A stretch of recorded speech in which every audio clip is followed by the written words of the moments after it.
am one person who spoke against extrajudicial killing and abduction.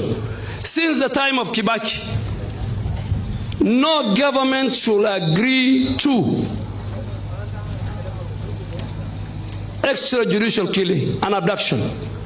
But how many of us in the north and in the coast died and were killed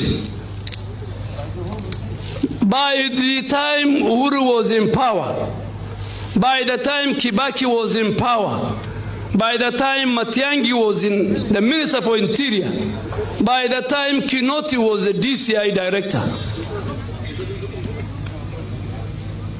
And our bodies, under the guise of terrorism, our people's bodies were thrown in River Yala, in Tana River. Containers were put on police stations. So if we want to go that route, we must discuss Wagala. We must discuss Wagala. We must discuss Garissa massacre.